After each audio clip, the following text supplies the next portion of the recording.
Angelo Blo pour l'ONO, je vous avais pas oublié. Vous passez en dernier, mais on vous oublie pas. Qu'en est-il de la massification des logements connectés dans le privé? Chez les promoteurs privés, c'est la norme maintenant. 100% de logements connectés, c'est une évidence. Et puis j'imagine, enfin vous allez nous répondre, et puis aussi peut-être une question toute bête, un logement connecté, c'est quoi en fait pour vous? Ça veut dire quoi? Alors, du coup, on va vers cette volonté d'avoir un parc neuf qui va vers le connecté. C'est quelque chose qui se fait progressivement. Je prends toujours l'exemple en fait des vitres électriques sur les véhicules.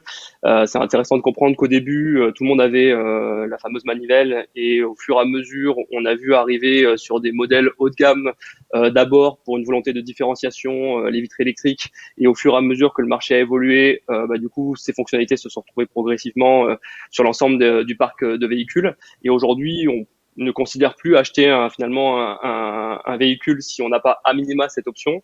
Pour le logement, c'est un peu la même chose. On s'oriente un petit peu sur cette même avancée. Donc ça prend du temps. Finalement, le logement connecté commence par de la différenciation entre promotion immobilière. Et puis maintenant, on s'aperçoit que ça commence à découler dans des gammes. On a certains de nos clients, nous, qui proposent du 100% connecté. Et pour rebondir voilà sur la question du qu'est-ce que le connecté, pour nous déjà le connecté c'est pas forcément de connecter le logement, faut le rappeler, hein, c'est de faire des logements connectables. On n'est pas dans l'obligation de les connecter. Par contre, en effet, dès qu'on souhaite du coup commencer à le rendre intelligent, c'est là qu'on va pouvoir finalement mettre en œuvre la connectivité, aller chercher des fonctionnalités qui vont être de l'ordre de la régulation du système de chauffage ou de climatisation, la gestion des occultants, les prises électriques, mais aussi l'éclairage. Et ce qui est intéressant de comprendre, c'est que faut pas parler qu'en fonctionnalité, il faut parler surtout en service, et on est tous là pour ça. Le R2S, c'est bien dans le terme, ready to service.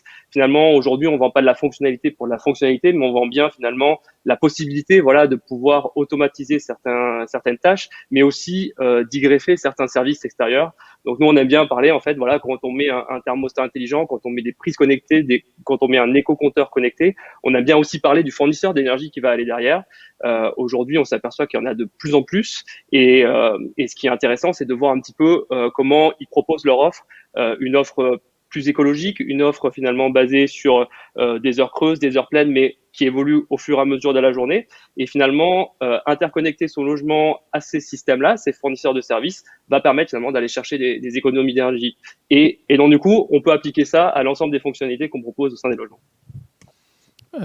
Comment on peut s'assurer, Angelo Blo, que même des habitants qui ne sont pas forcément technophiles comprennent, utilisent, soient accompagnés aussi à la notion d'accompagnement une fois qu'on habite, qu'on habite son logement? Comment ça se passe? Enfin, c'est des points que vous suivez de près, je suppose. Oui, en effet, quand on réfléchit dans notre approche à mettre en place des solutions connectées dans les logements, la première réflexion, c'est de dire il faut que tout le monde puisse l'utiliser. Donc du coup, qu'est-ce qu'on constate, c'est que forcément les occupants, les acquéreurs, mais aussi les résidents de ces logements, c'est pas forcément des technophiles, c'est pas forcément des geeks. Donc les premiers éléments de contrôle, ça va être des éléments très traditionnels. C'est-à-dire qu'aujourd'hui, on ne met plus en fait finalement d'interrupteurs spécifiques, c'est des interrupteurs, les interrupteurs connectés ressemblent aux interrupteurs traditionnels. Et donc, du coup, l'usager, quand il va arriver dans son logement, la première chose qu'il va constater, c'est que finalement, il peut utiliser son logement traditionnellement. Et on va rajouter finalement ces petites fonctionnalités donc qui peuvent passer d'un interrupteur de scénario. Donc, par exemple, je me lève, je me couche. Donc, du coup, qui vont pouvoir déclencher un certain nombre d'actions. On peut retrouver aussi ce modèle-là arrivée-départ. Et donc, à partir du moment où on appuie sur le bouton départ, ça va enclencher un certain nombre d'actions et de l'automatisation. Du coup, c'est là où finalement, dans un premier socle, on va se baser sur des technologies qui ressemblent vraiment à celles qu'on a l'habitude de retrouver. Comme ça, les gens, en fait, finalement, non, sont pas bouleversés. Et après, la deuxième étape, c'est de les accompagner. Donc, du coup, il faut savoir que le logement connecté, c'est quand même assez récent, même si on parle de domotique depuis plusieurs années. Aujourd'hui, l'accélération fait que les solutions, on va dire, pérennes. Les solutions sur lesquelles on est en train de se baser sont des solutions très nouvelles qui ont à peu près 4-5 ans. Et dans l'achat d'un logement ou un locataire qui arrive dans un logement connecté, c'est la première fois qu'il va le découvrir. Donc là, pour cette phase-là, nous, on prévoit à chaque fois à minima 1 heure d'accompagnement. Sur 100% des logements sur lesquels du coup nous travaillons, il y a un humain qui vient, qui se présente dans le foyer et qui va d'une part présenter les fonctionnalités, utiliser l'écosystème en place déjà du résident. Donc on peut retrouver des smartphones, mais on peut retrouver des assistants vocaux maintenant aussi, même des téléconnectés. Donc on vient faire finalement s'appuyer sur l'écosystème pour présenter. Et après derrière, il y a cet accompagnement via un intégrateur. Donc du coup, on évoquait le R2S, c'est aussi la fusion entre la SBA et la Fédération française de domotique qui mène la certification AFNOR intégrateur de confiance. Donc voilà, nous en fait, on s'appuie sur un réseau national avec ces professionnels qui, à chaque fois qu'on va livrer une résidence, 100% des logements en fait vont avoir cette formation, 100% des foyers vont bénéficier de cet accompagnement. Mais alors concrètement, Angelo Blo, moi j'achète un logement, un super logement connecté, et puis il y a des fonctionnalités que je maîtrise pas. Je m'adresse à qui concrètement? Ah bah alors, pour nous, c'est quasi automatique, c'est-à-dire que vous n'avez même pas besoin de vous adresser à quelqu'un, puisque c'est nous qui venons à votre rencontre. Ce qui a été prévu avec justement le maître d'ouvrage, c'est du coup d'initier à la livraison, enfin dès qu'on a une connexion Internet disponible, et je pense qu'on reviendra après dessus, ce fameux quatrième fluide, Ouais. dès qu'une connexion Internet est disponible, on prend rendez-vous avec la personne, on prend attache soit avec le propriétaire, soit avec le gestionnaire, soit avec le résident final, pour pouvoir lui proposer un créneau horaire de son choix et qu'il puisse finalement découvrir les fonctionnalités. Et c'est très enrichissant parce que du coup, les gens ont peur, hein, concrètement, ils sont un petit peu, ils savent pas ce qu'il va y avoir, ils savent pas comment ça fonctionne, ils ont un petit peu l'appréhension. Et justement, ce professionnel qui a l'objectif de réassurer finalement sur l'usage, à l'issue du rendez-vous, finalement, les gens après derrière se sentent totalement à l'aise en fait avec le connecté et tout ce qu'ils avaient en amont en tête, voilà, s'efface pour finalement aller directement vers l'usage. Et notre volonté, c'est partir de là pour créer la confiance, pour que derrière, ils aillent chercher du service. Vous en avez déjà parlé, mais est-ce que vous pouvez rappeler là, les prestations standards, incontournables, attendues dans un logement neuf, connecté en 2021? Qu'est-ce qu'il ne peut pas ne pas y Alors, avoir? Alors, on voit les premières fonctionnalités et c'est les mêmes que sur la verticalité des bailleurs sociaux. C'est notamment aller chercher cette optimisation énergétique. Donc, le premier élément, bien entendu, c'est le thermostat connecté, c'est la régulation du système de chauffage et de refroidissement. Et après, ensuite, on va rajouter des fonctionnalités au fur et à mesure. Donc, on retrouve bien entendu, dès qu'il y a de la motorisation de volets roulants, la gestion des occultants. Et par la suite, on va rajouter les prises électriques, le DAF connecté, la gestion de l'éclairage. Et encore une fois, ce qu'il faut savoir, c'est que nous, on vend pas en fait de la fonctionnalité vraiment, on vend vraiment des usages. Et que, par exemple, quand on dit on contrôle les occultants, c'est un bouton arrivée-départ, c'est la possibilité de fermer les volets en fonction du moment de la journée ou de les ouvrir dès qu'on se réveille. Mais néanmoins, là, ce qui va être intéressant dans les prochains mois, prochaines années, et on le voit avec la RE 2020, c'est l'introduction du confort d'été. Donc finalement, cette gestion des occultants en fonction de la position du soleil, en fonction de la position du logement, en fonction de l'étage, connecté au système de régulation et qui va pouvoir, avec une intelligence, finalement conserver cette fraîcheur. Et au vu des canicules qui vont peut-être arriver dans les années à venir, ces systèmes, voilà, deviennent, on va dire, quasi essentiels. Donc c'est pour ça que c'est des fonctionnalités qu'on met en base. Toujours sur cette thématique, Angelo Blo, de l'intégration du numérique dans les logements, est-ce que vous diriez que les acteurs, les promoteurs avec qui vous travaillez au quotidien, ils ont un savoir-faire, un niveau de compétence désormais mature, où il y a encore des axes d'amélioration? Bon, alors, c'est vos clients, vous n'allez pas forcément en dire du mal, mais vous pouvez quand même dire s'il y a des choses à améliorer peut-être ou des points de vigilance? Améliorer, ça c'est sûr. Comme on l'évoquait, c'est un petit peu le contexte de la journée, c'est qu'on voit que la verticalité de la construction ne demande qu'à finalement s'inscrire dans cette innovation vers le digital et le numérique. Nous, dans ce qu'on constate en effet, c'est qu'il y a les principaux promoteurs nationaux qui ont eu cette vocation et volonté d'aller vers du connecté, de tester. Donc du coup, ils ont réalisé des pilotes, puis après derrière, ça s'est intégré dans des comment ça s'appelle, des gammes. Et au fur et à mesure, on voit que ça arrive sur l'ensemble de la promotion immobilière. Donc aujourd'hui, ce qu'on peut constater, c'est que les gens montent en compétences, la démocratisation se fait. Nous, on espère participer via la SBA, via l'ONO à cette démocratisation. Il faut aussi que voilà le vendeur, hein, ça commence comme ça, hein, le commercial finalement de la promotion immobilière soit au fait des fonctionnalités connectées et puisse les argumenter auprès de l'acquéreur pour que ça devienne un réel argument commercial et non pas une belle surprise à la livraison des logements. Et puis on constate aussi que une montée en puissance, voilà. Nous, on est AMO, mais on travaille bien entendu avec l'ensemble des intervenants dès la conception jusqu'à la livraison. Donc, on travaille avec les BET, on travaille avec les entreprises et on travaille avec les maîtres d'œuvre, voilà, sur place. Et on constate vraiment que finalement, il y a une montée en compétences, mais il y a aussi une simplification des technologies. Donc finalement, les deux mondes se rencontrent et c'est comme ça que finalement, on arrive à industrialiser le déploiement du connecté. Alors, un enjeu clé à relever en 2021 et au-delà, la connectivité, hein, vous souhaitez en parler, je crois, Angelo. Exactement. Je pense que encore une fois, c'est l'enjeu un petit peu de cette journée, c'est de parler de connectivité. On s'aperçoit, surtout avec le contexte actuel, que quand un résident emménage dans son logement neuf, il doit attendre entre 3 semaines et 6 mois, parce que du coup, avec les difficultés qu'il y a de fibrer le bâtiment, et on sait que le gouvernement a une stratégie, en tout cas un objectif de connecter un maximum de personnes. Néanmoins, sur le terrain, c'est très très complexe en fait finalement d'atteindre cet objectif. Donc concrètement, il faut considérer vraiment la connexion Internet comme un quatrième fluide. Dès que vous arrivez dans un logement neuf ou même après la réhabilitation, on ne peut pas considérer que celui-ci n'ait pas d'électricité ou d'eau. Donc l'Internet aujourd'hui devient un enjeu crucial et sociétal, notamment pour les télétravailleurs, mais on va aussi parler des seniors, même si aujourd'hui les seniors sont pas les premiers à prendre une connexion Internet, c'est potentiellement les premiers qui vont en bénéficier pour les services de maintien à domicile. Donc du coup, ce qui est intéressant de voir, c'est l'évolution des mentalités sur cette infrastructure justement numérique et ce déploiement de connectivité au sein des bâtiments, que ce soit voilà encore une fois neuf et en réhabilitation. Donc en fait, considérer la fibre, la fibre optique, les accès Internet, comme on pense l'eau, l'électricité, le gaz, c'est repenser, vous appelez un peu à repenser ce qui est attendu d'un bâtiment.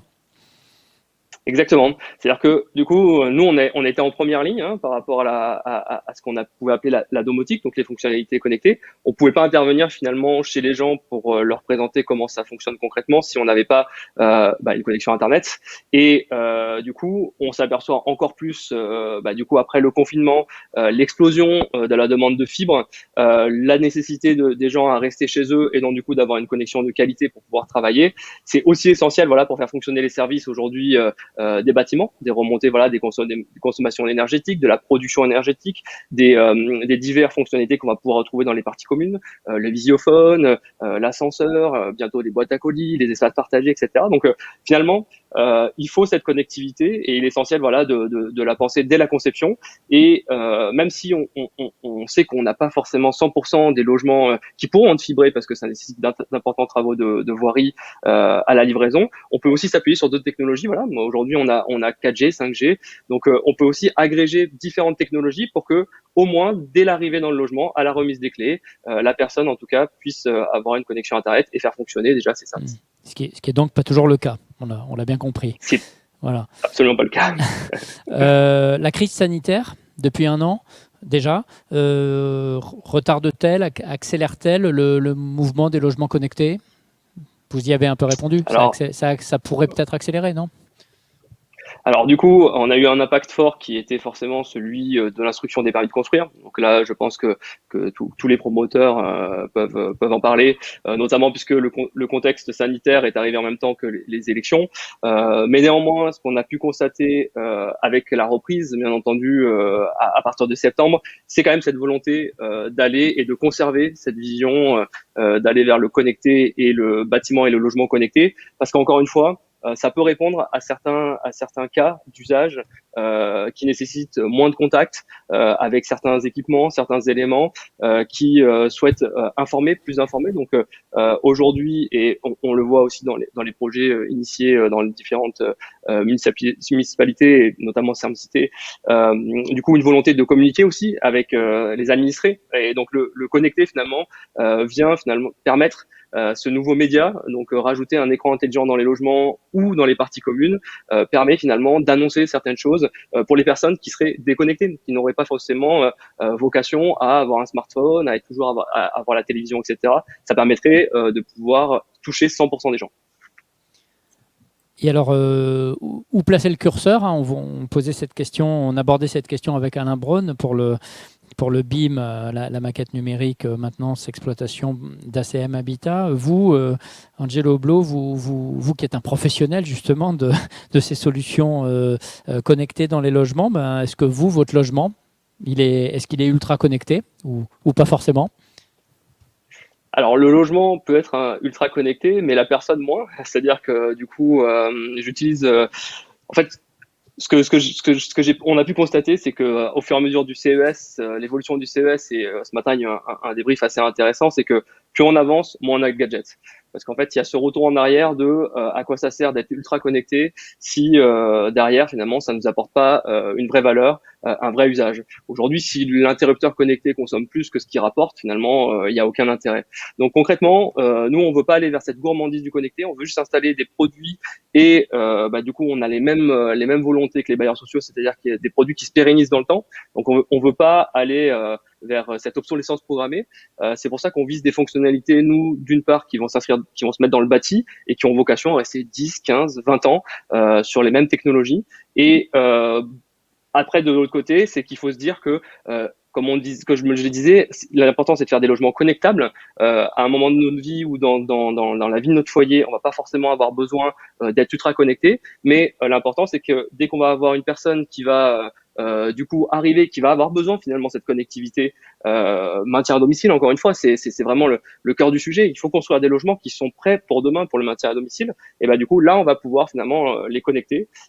Et donc du coup ne pas aller trop sur trop de gourmandise, pas trop sur trop de gadgetisation, mais vraiment aller sur du service et de l'usage. Est-ce que vous avez des exemples de fonctionnalités peut-être un peu trop poussées ou ne correspondant pas totalement aux attentes des habitants qui ont rencontré des taux d'usage très faibles? Alors du coup, je jetais la pierre sur personne parce que du coup, en fait, généralement on va trop loin dans la fonctionnalité, c'est qu'il y a une volonté de tester. C'est Oui, généralement du bien sûr. pilote et après derrière il y a un côté assez déceptif de ce qui peut arriver. Donc ce qu'on constate aujourd'hui, c'est que les fonctionnalités se décalent un peu plus dans les parties communes et du coup, on peut constater dans les concours, en effet, qu'il y a de plus en plus finalement de demandes, donc du coup de l'espace partagé, des places de parking partagées, des voitures en autopartage, et on peut en rajouter un certain nombre en fait finalement à la suite. Et après, qu'est-ce qui se passe concrètement? C'est-à-dire que, en effet, des fois, la plupart du temps, c'est pas expliqué aux résidents. Il faut savoir que ce qui est mis en œuvre dans une construction, c'est pas forcément l'acquéreur qui va en profiter, mais c'est bien le locataire. Donc, on s'aperçoit parfois que on met en place un logement partagé et que finalement, il est très peu utilisé car très peu de connaissances. Et à la fin, les investisseurs qui viennent finalement aux réunions de copropriété, eux décident à la fin de la période qui est financée par le promoteur de se dire finalement est-ce qu'il y en a un vrai usage, est-ce que les gens le savent et est-ce qu'on ne revendrait pas finalement ce logement pour finalement alléger nos charges. Donc on le constate en effet progressivement qu'il y a certains usages qui sont pas forcément bien pensés et que ça nécessite vraiment un travail en amont d'identifier qu'est-ce qu'il faut mettre en œuvre. Les orientations fortes pour l'ONO pour 2021, quelle est l'actualité à ce jour ou quelle va être l'actualité demain pour votre société, Monsieur Blo? On continue nos missions d'AMO. L'objectif, c'est d'accompagner les maîtres d'ouvrage et les donneurs d'ordre. Et on va élargir, on était sur la promotion immobilière 9. Maintenant, on va aller aussi sur les bailleurs sociaux, sur les résidences seniors, sur l'hôtellerie et la réhabilitation, puisque c'est les enjeux du plan de relance aussi. Donc, faut s'adapter au marché. Et bien entendu, on arrive avec des offres de connectivité, puisque du coup, c'est bien de le dire, mais il faut le faire. Donc là, on arrive avec une offre voilà, de connexion Internet as a service qui permettra la livraison, voilà, dès la livraison, de pouvoir bénéficier de l'ensemble de ces fonctionnalités et même de pouvoir se connecter et de limiter finalement la fracture numérique pour l'ensemble des acteurs que j'ai cités. Et cette diversification de clientèle, pourquoi vous l'impulsez maintenant?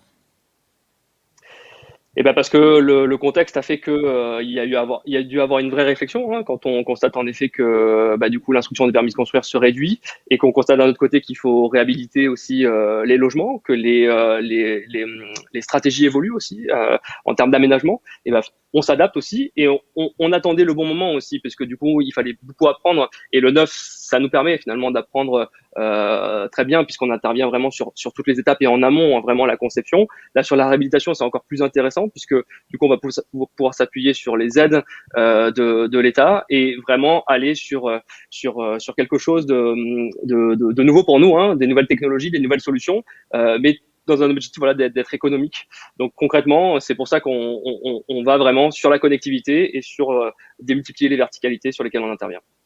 Très bien. Merci Angelo Blo pour ce témoignage. Merci beaucoup.